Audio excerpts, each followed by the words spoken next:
Unani medical college తీసుకొచ్చానంటూ MLA Varadarajulu Reddy గొప్పలు చెప్పుకుంటున్నారని మాజీ ఎమ్మెల్యే రాచమల్లు శివప్రసాద్ రెడ్డి తీవ్ర విమర్శనలు చేశారు.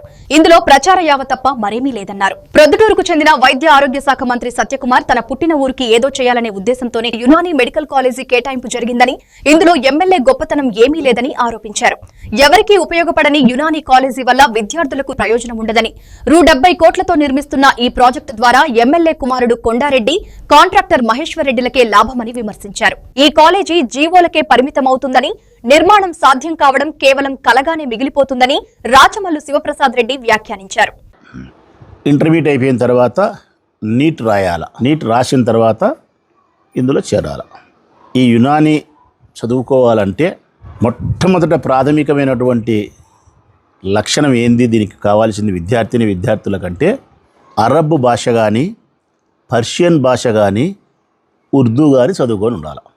అరబ్ భాష చదువుకొని ఉంటారో భాషను, లేకపోతే పర్షియన్, ఈ 3 భాషల్లో ఏదో ఒక భాషను చదువుకొని ఉంటే యునాని మెడికల్ కాలేజీలో సీటు లభ్యమయ్యేదానికి ఆస్కారము, చదువుకునేదానికి సులభతరం. అంటే ఇది చదువుకోకపోతే సీట్ రాదా అంటే, చదువుకోకపోతే సీటు వస్తుంది.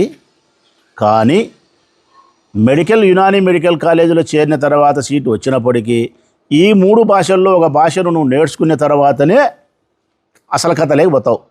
నేను అడుగుతా ఉన్నా ప్రజలను, ఎవరైనా 100కి 90 మంది ఈ భాషలు వచ్చి ఉంటాయా? అరబ్ భాష వస్తుందా? పర్షియన్ భాష వస్తుందా? ఈ మన భాషలా ఉర్దూ భాష ఎంతమందికి వస్తుంది? ముస్లిం కమ్యూనిటీలో కూడా ఉర్దూ భాష అందరికీ రాదు. వైద్య శాస్త్రానికి సంబంధించిన యునాని వైద్య శాస్త్రానికి సంబంధించిన అన్ని పుస్తకాలు ఉర్దూలో ఉంటాయి. ఇది ఎవరు చదువుకోవాలా మరి చెప్పండి ప్రజలారా? పోనీ ఈ కాలేజీలు రాష్ట్ర వ్యాప్తంగా ఎన్ని ఉన్నాయని ఒకసారి చూద్దాం.